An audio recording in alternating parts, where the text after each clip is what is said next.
안녕하십니까. 뉴스 트래킹 이장혁입니다. 미디어법 2차 권한쟁의 심판 사건이 헌법재판소에서 기각됐다고 합니다. 이번 헌재의 기각 결정으로 1년 가까이 끌어오던 미디어법 처리와 관련된 적법성 논란은 사그라질 것으로 보이는데요. 동시에 방송통신위원회의 종합편성 채널 사업자 선정 작업도 탄력을 받을 것으로 전망됩니다.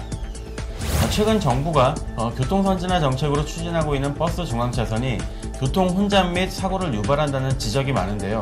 한 중학생이 독특한 아이디어를 내놓아 화제가 되고 있습니다. 바로 버스문을 좌우 양옆으로 설치하자는 내용인데요.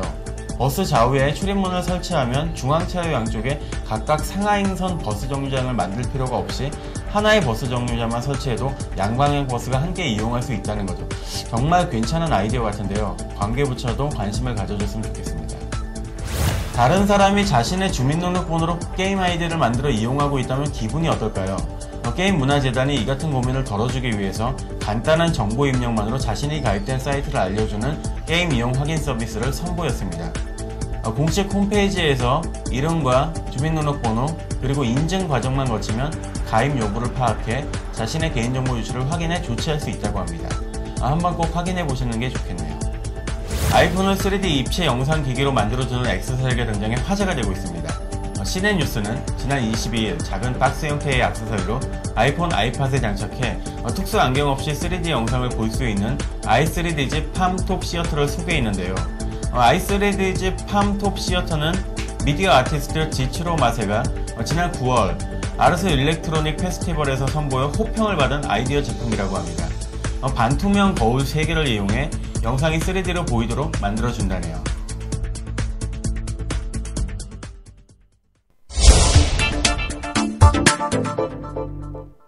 이번 주에는 애플 iOS 4.2 업데이트가 있었는데요. 이번 4.2 업데이트에서는 어떤 기능이 추가되는지 지디넷 코리아 박수영 기자와 함께 알아보겠습니다. 안녕하세요.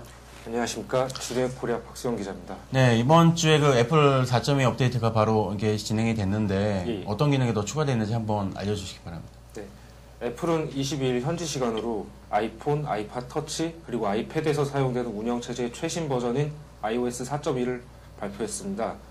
iOS 4.2 버전은 유독 아이패드 기능 지원 강화가 됐다는 것이 주목이 되고 있습니다. 우선 한글 자판 지원을 비롯해 기존 아이폰에서만 사용할 수 있었던 멀티태스킹, 폴더 등의 기능들이 가능해졌습니다. 이번 iOS 업그레이드를 통해 아이패드에서 사용할 수도 있게 된 건데요. 멀티태스킹 같은 경우는 이제 아이폰 사용자들이 잘 알다시피 여러 애플리케이션을 함께 띄워놓고 창을 전환해가면서 쓸 수 있는 기능이고요.